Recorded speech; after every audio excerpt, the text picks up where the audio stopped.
ایک زازان نام کا گویا تھا، آواز بڑی سریلی تھی۔ شراب خانے میں جب محفلیں سجتی تھی تو معاذ اللہ وہ گانے گایا کرتا تھا، سریلی آواز تھی۔ حضرت عبداللہ ابن مسعود حضور کے صحابی،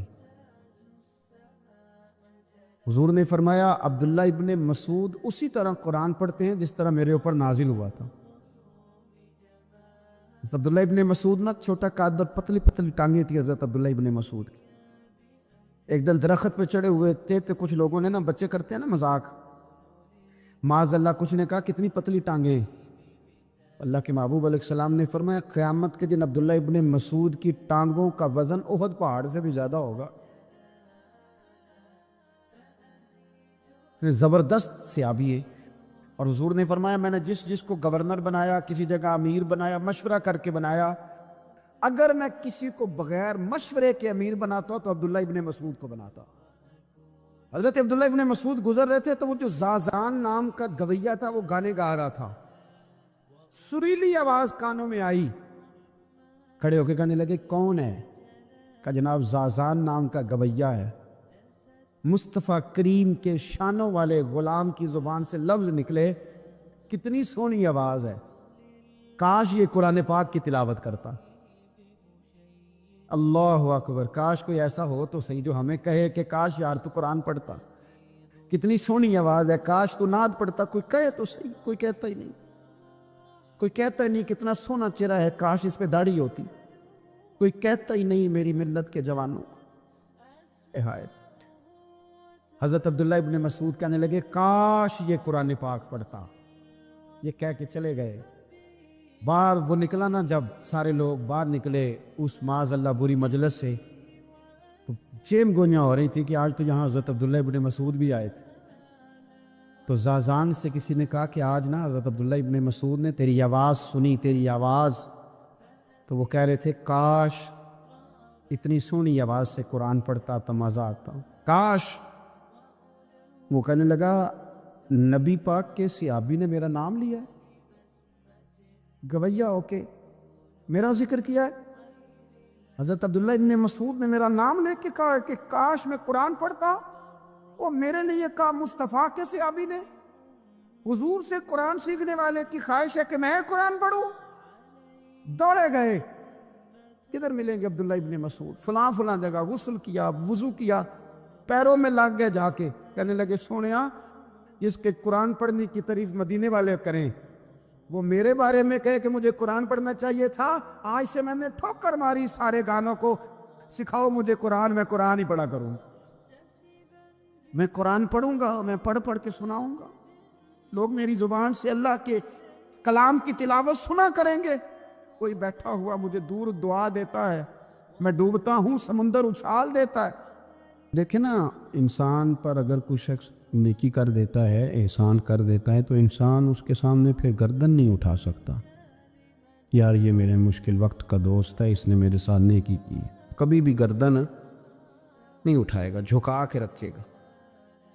تو اگر عام کوئی نیکی کر دے تو اس کے سامنے انسان کبھی گردن نہیں اٹھاتا۔ تو جو رب ساری نعمتیں عطا فرمائے، جو کہے کہ تیری تخلیق میں نے کی، تجھ سے پہلوں کو بھی پیدا میں نے کیا، تیرے لیے زمین کا بچھونا بھی میں نے بچھایا، آسمان کی چھت بھی میں نے لگائی، تیرے لیے زمین سے ساری اناج کو، پھل کو، کھیتیوں کو نکالا بھی تیرے لیے، اب تو اس طرح کر کہ تو میری عبادت کر، تو میری بارگاہ میں جھک جا۔ بہت سارے نشے لوگوں کو لگے ہوئے ہوتے ہیں، ہر آدمی کوئی نہ کوئی نشہ کرتا ہے، کوئی دولت کا کرتا ہے، کوئی شہرت کا کرتا ہے، کوئی اپنی تعریف کا نشہ کرتا ہے، دو چار لوگوں سے تعریف سن کے مطمئن ہو جاتا ہے۔ ناراض تو نہیں ہو گیا اس جملے سے؟ آپ کرتے ہیں لوگ دولت کا نشہ بھی، یہ جب نقصان ہوتا ہے تو بندے بیمار نہیں ہو جاتے؟ پیسے ڈوب جاتے ہیں تو لوگ بیمار نہیں ہو جاتے؟ تو اس کا مطلب یہ ہوتا ہے کہ نشہ ٹوٹ گیا ہے۔ اب بہک ہوئے ہیں تھوڑے سے تو کانپتے ہیں، تڑپتے ہیں، پریشان۔ نشہ ہی اسی طرح ہی کرتا ہے نہیں ملتا تو پریشان ہوتا ہے۔ یہ سارے نشے ہیں، مختلف قسم کا نشہ. ہم مانتے نہیں اس بات کو، تسلیم نہیں کرتے، کیونکہ تسلیم کرنا بڑا مشکل کام ہے. اس کے لیے تو بڑی ساری چیزیں جو ہیں وہ دبوچ کے اور بڑی سارے رستے پھلانگ کے آنا پڑتا ہے، تو بڑا مشکل ہے ماننا، ورنہ کرتے ہیں ہم. ہمارا مزاج ہے. یہ گھومنے پھرنے کا، دنیا دیکھنے کا بھی ایک نشہ ہے. یہ بہت ساری باتیں کرنے کا بھی ایک نشہ ہے. گپ شپ کا بھی ایک نشہ ہے. دو چار لوگوں کی جب تک پگڑیاں نہ کھول لیں، بعض لوگوں کو نیند نہیں آتی. یہ غیبت کا، چغلی کا، بددیانتی کا، یہ بھی ایک نشہ ہے. اس پر ملا رومی رحمۃ اللہ نے بڑا کلام لکھا ہے. وہ کہتے ہیں مانگ کے کھانے کا بھی نشہ ہے. مانگ کے کھانے کا بھی نشہ ہے. وہ کہتے ہیں کہ ایک بھیک مانگنے والی خاتون تھی، تو بادشاہ کے پاس بھیک مانگنے آئی، تو بادشاہ کو پسند آ گئی، اس نے شادی کر لی. اب اس کو عادت تھی بھیک مانگ کے کھانے کی، تو وہ کنیزوں سے کہا کرتی تھی کہ فٹافٹ نہ روٹی لے کے آیا کرو، میں 2-3 دفعہ مانگوں تو پھر لایا کرو. چونکہ ایک نشہ ہے نا، تو میں مانگوں 2-4 دفعہ تو پھر.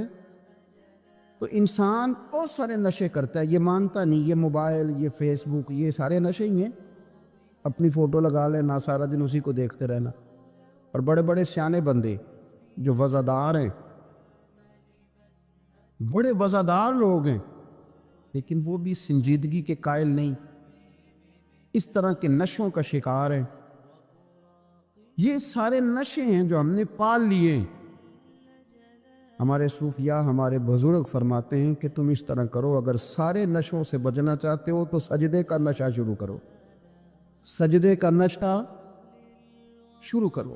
یہ نا اقبال کہتے ہیں، وہ عطار ہو، رومی ہو، رازی. آپ بات کو سمجھیں، عطار ہو، رومی ہو، رازی ہو، غزالی ہو، کچھ ہاتھ نہیں آتا بے آہ سحرگاہی.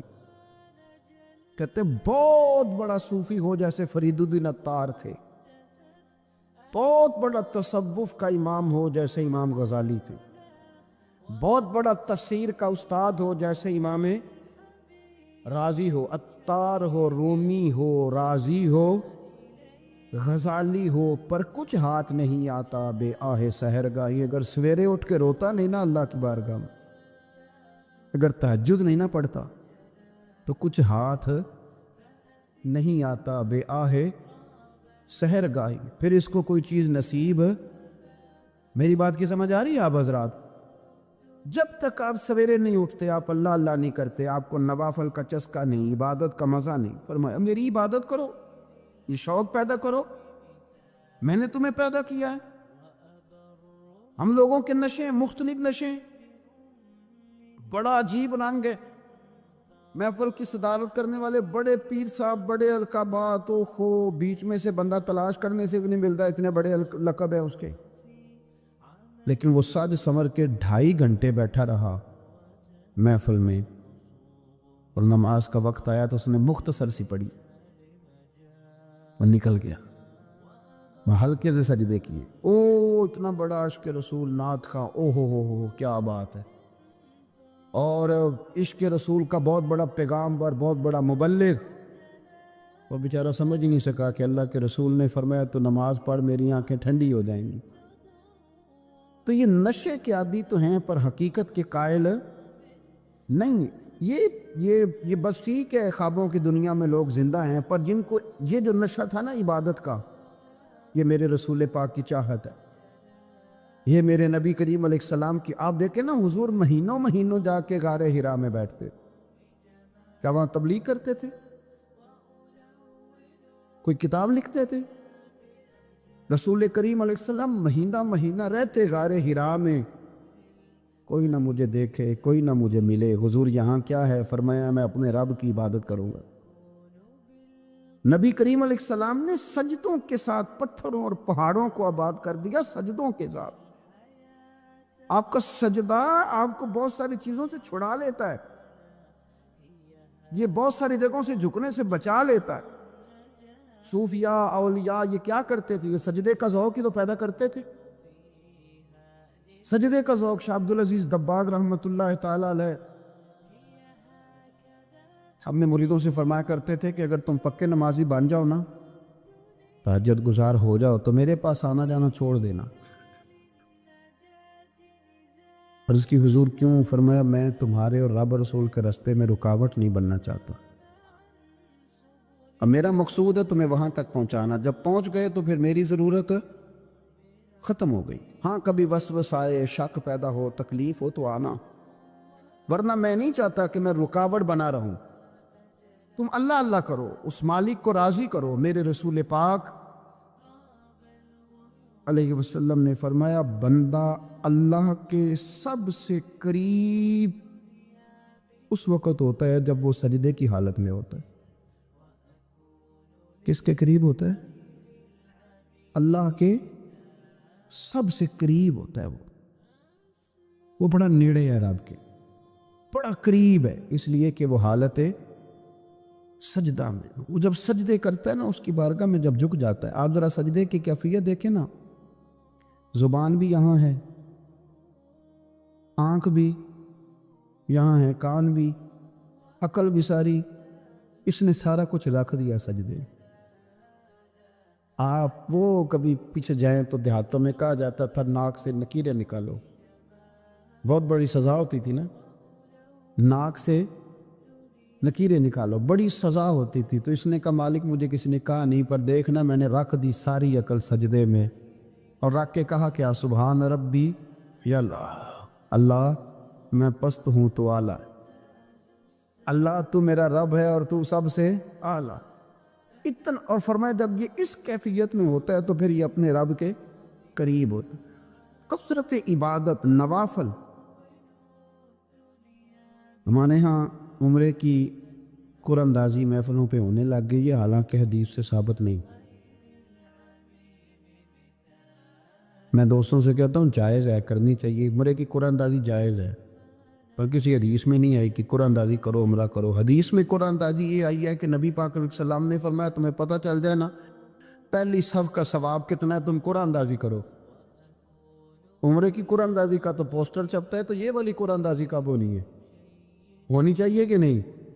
حضور نے فرمایا تمہیں پتہ چلے کہ اس کا ثواب کتنا، تو تم قرآن اندازی کرو، تم قرآن ڈالو۔ جب آپ نماز پڑھ رہے ہوتے ہیں، جب آپ کا مصلی آباد ہوتا ہے، صلاح الدین ایوبی ایک بزرگ سے ملاقات ہو گئی بیت المقدس پر، قبضہ تھا عیسائیوں کا، تو صلاح الدین بڑے پریشان تھے۔ وہ بابا جی کہنے لگے پتر کیا ہوا؟ کہنے لگے حضور پتہ چلا ہے دشمن کے 2 بحری بیڑے اسلحہ لے کے آ رہے، مسلمان پہلے ہی کمزور ہیں، اور اب اگر 2 بحری بیڑے اور آ گئے تو حضور مسئلہ بن جائے گا۔ تو میں پریشان ہوں کہ کس طرح یہ کم مسئلے والی ہماری فوج ہے کیسے مقابلہ کرے گی۔ تو بابا جی کہنے لگے پتر اس طرح کرنا، آج رات تو بھی دعا کرنا اور میں بھی کروں گا، تو بھی دعا کرنا، آپ ناراض نہ ہونا، ہم تو پیروں والے ہیں، ہم تو پیروں کے نوکر غلام ہیں، ہمارا تو گزارا ہی نہیں، ہمیں تو ملتا ہے سارا کچھ وہاں سے۔ پر میرا سوال یہ ہے کہ تعویذ لینے جاتے ہو نفل کیوں نہیں پڑھتے؟ رات اللہ اللہ کیوں نہیں کرتے؟ یہ بھی تو ہمارے بزرگوں کا ہی طریقہ ہے، انہوں نے تو ہمیں سکھایا ہے۔ صلاح الدین ایوبی سے بزرگوں نے کہا کہ رات آج نا اللہ اللہ کرنا، تو میں تیرے لیے دعا کروں گا، تو بھی دعا کرنا۔ تو بندہ جب دکھی ہوتا ہے تو سجدہ کرتا ہے، تو پھر ہی تو مصلی بھیگ جاتا ہے، پھر ہی تو مزہ آتا ہے۔ سکھی بندہ تو کعبے جا کے نہیں روتا، دکھی تھے، تکلیف تھی، تو سر رکھا سجدے میں تو تڑپ گئے۔ اور وہ بابا جی کہتے ہیں میں مسجد آیا تو صلاح الدین چیخے مار کے رو رہا تھا اور کہہ رہا تھا مالک میں کوئی اپنی شان کے لیے تو نہیں نہ لڑ رہا، اللہ کو میں کوئی قبضوں کے لیے تو نہیں لڑ رہا، مالک تیرے لیے لڑ رہا ہوں، مجھے بے آبرو نہ کرنا، میری مدد فرمانا۔ کہتے ہیں میں آیا تھا کہ مسجد میں دعا کروں گا، پر صلاح الدین ایوبی کو روتے دیکھا تو میں لوٹ گیا۔ تو سویرے صلاح الدین ملے تو بڑے خوش تھے۔ میں نے کہا پتر کیا ہوا؟ کہنے لگے حضور وہ بحری بیڑے 2 آ رہے تھے نا اسلحہ لے کے، دونوں ڈوب گئے پانی میں ڈوب گئے۔ تو بابا جی کہنے لگے صلاح الدین وہ پانی میں نہیں ڈوبے، وہ تیرے آنسوؤں میں ڈوب گئے، وہ غرق ہو گئے، وہ جو تو نے مصلی بات کیا تو وہ تیرے آنسوؤں میں ڈوب گئے، وہ غرق ہو گئے، وہ تباہ، اتنے قیمتی تھے تیرے آنسو کے بہا لے گئے دشمن کے بیری بیڑوں کو۔ میرے بھائی ٹھیک ہو گیا جی، میرے عزیز سمجھ لیں اس بات کو ہمیشہ کے لیے، اور اس پر غور کرنے اچھے طریقے سے کہ میرے رسول کریم سید عالم صلی اللہ علیہ وسلم نے نا ہماری توجہ دلائی، حضور نے ہمیں بتلایا، ہمارا ذوق بڑھایا عبادت کی طرف۔ ایک صحابی تھے حضرت ابو فاطمہ رضی اللہ تعالیٰ عنہ، یہ ترمذی شریف کی حدیث ہے۔ نبی پاک علیہ السلام نے فرمایا، ابو فاطمہ قیامت کے دن مجھ سے جلدی ملنا چاہتے ہو کہ دیر کے ساتھ؟ تو کہنے لگے، حضور کون ہوگا جو دیر سے ملنا چاہے؟ ہم نے تو جان دے دی وعدہ دیدار پر۔ اعلیٰ حضرت فرماتے ہیں جان دے دی وعدہ اور نقد اپنا دام ہو ہی جائے گا۔ مجھے لگتا ہے کہ یہ سودا نقد و نقد ہو جانا ہے، چونکہ ہم نے جان دے دی وعدہ دیدار پر۔ آپ نے وعدہ کیا تھا کہ مریں گے تو پھر زیارت ہوگی، تو مر گئے ہم زیارت کی خاطر۔ جان دے دی وعدہ دیدار پر، تو نقد اپنا دام ہو ہی جائے گا۔ اے رضا، ہر کام کا ایک وقت ہے، دل کو بھی آرام ہو ہی جائے گا۔ تو حضرت ابو فاطمہ رضی اللہ تعالیٰ عنہ سے نبی پاک صلی اللہ علیہ وسلم نے فرمایا، جلدی ملنا چاہتے ہو کہ دیر سے؟ عرض کی، حضور فٹافٹ ملنا ہے، میں نے قیامت کے دن آپ سے جلدی ملنا ہے۔ تو نبی پاک علیہ السلام نے فرمایا، پھر اس طرح کرنا، دنیا میں رہ کے سجدے زیادہ کرنا، پھر سجدے زیادہ کرنا، قیامت میں ملاقات جلدی ہو جائے گی، قرب ملے گا تمہیں۔ اپنے بچوں کے اندر لیکن نا ہم شوق پیدا کرتے ہیں، ہمیں صحیح لفظ نہیں بولنے آتے، پر ہم بچوں میں شوق پیدا کرتے ہیں کہ پتر ڈاکٹر بن جائے گا تو بڑا نفع کرے گا، تو لوگوں کی خدمت کرے گا، ملک و ملت کی خدمت کرے گا، تیرے ابا کا نام روشن ہوگا، تیرے دادا کی تعریفیں ہوگی۔ ہم یہ ذوق پیدا کرتے ہیں، ہم اپنے نوجوانوں کے اندر یہ فکر پیدا کرتے ہیں، انہیں ہم سمجھاتے ہیں کہ میاں جب تم پڑھو گے، محنت کرو گے تو فلاں آدمی کی طرح تمہارا نام ہوگا۔ یہ جتنا ذوق ہم بچوں کے اندر ان چیزوں کا پیدا کرتے، ہمیں حکم ہے کسی طرح ہم ذوق پیدا کریں کہ پتر نماز پڑھے گا تو اللہ راضی ہو جائے گا، تو سجدہ کرے گا۔ دیکھیں نا میرے رسول کریم علیہ السلام نے فرمایا 7 سال کے بچے کو مسجد لے کے جاؤ، یعنی اسے شوق دلاؤ، اس کے اندر یہ خاصیت پیدا کرو کہ اس کا دل کرے مسجد میں جانے، اس کے اندر یہ خصوصیات لاؤ کہ وہ ہمارے ہاں نا ہر چیز کو پروموٹ کیا جا رہا ہے، ہر چیز کو، یعنی سر سنگیت سکھانے کے لیے اکیڈمیاں بن گئی ہیں، ہر شے پروموٹ ہو رہی ہے۔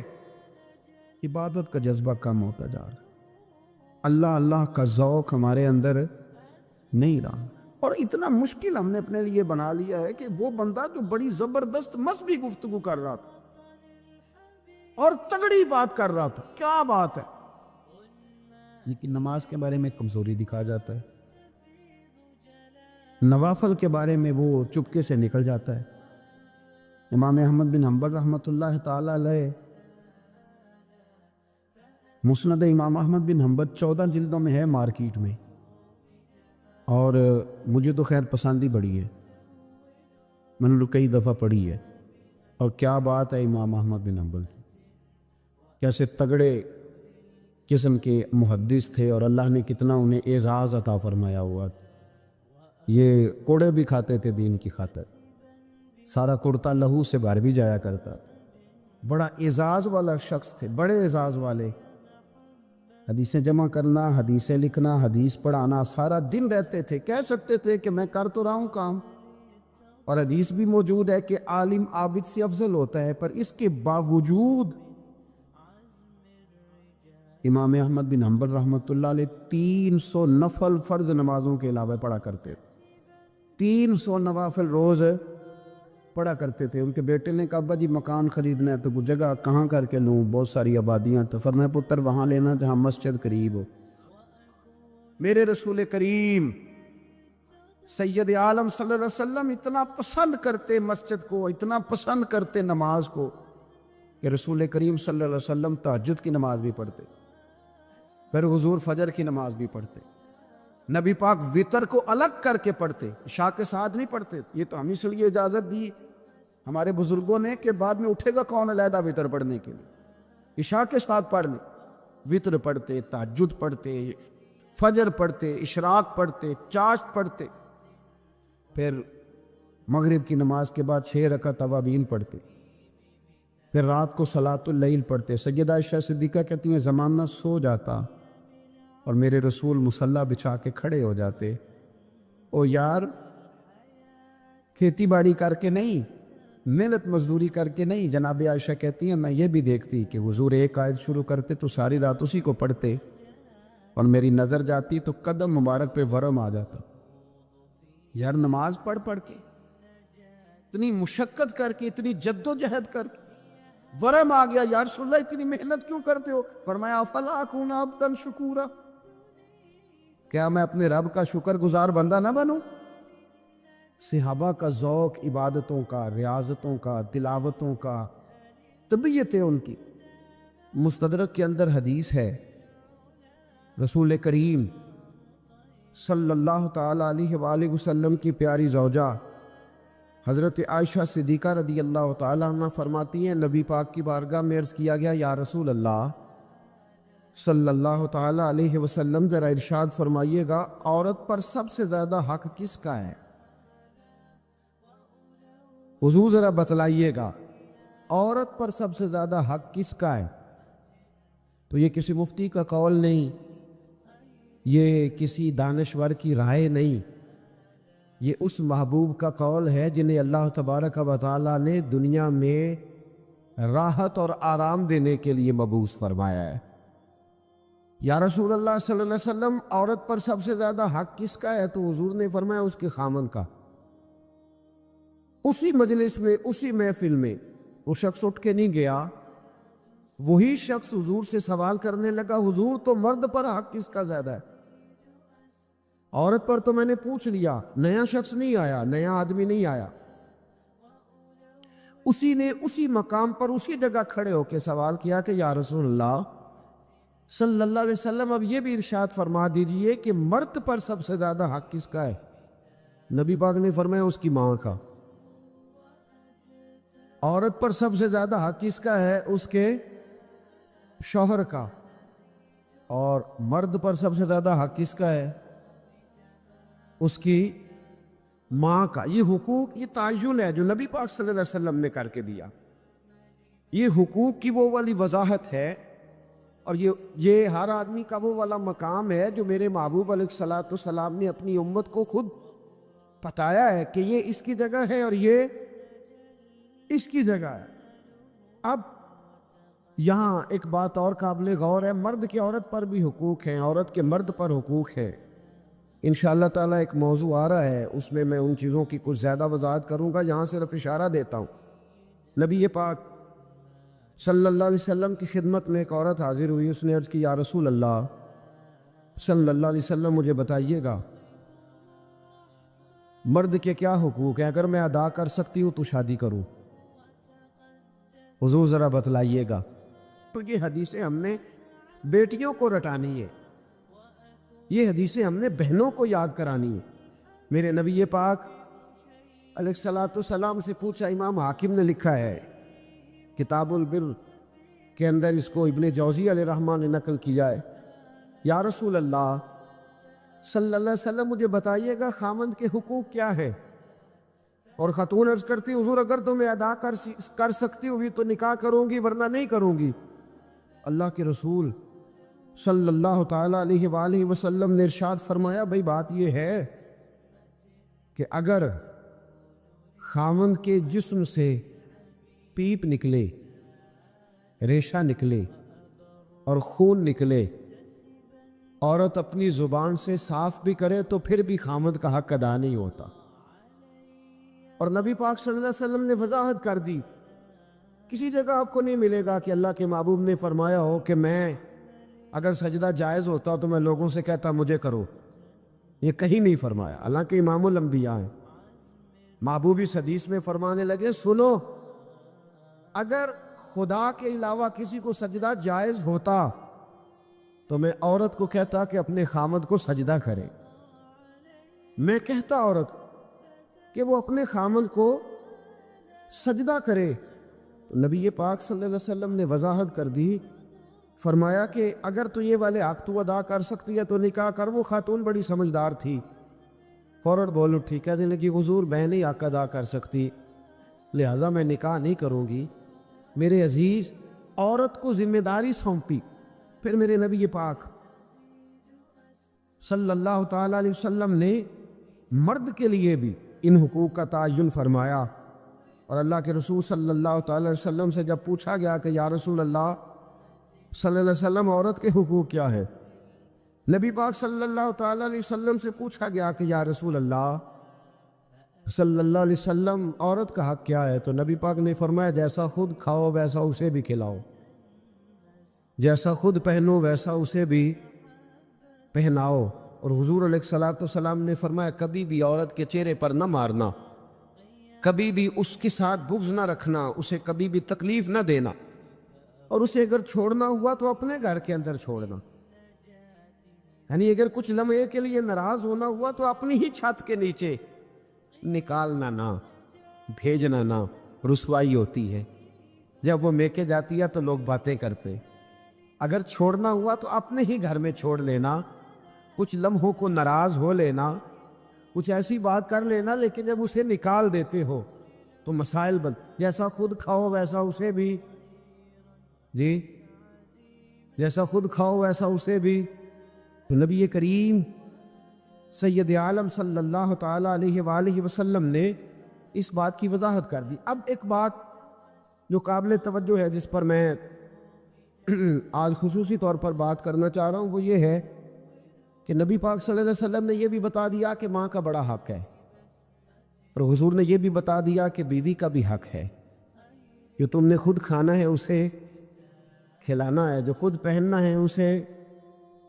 اب مسئلہ پتہ کیا ہوتا ہے، بیوی کا مطالبہ ہے کہ تو سوائے میرے کسی کی نہیں سنے گا، وہ کہتی ہے کہ چونکہ میں آئی ہوں سارا کچھ چھوڑ کے، اب سوائے میرے تو کسی اور کی نہیں سنے گا۔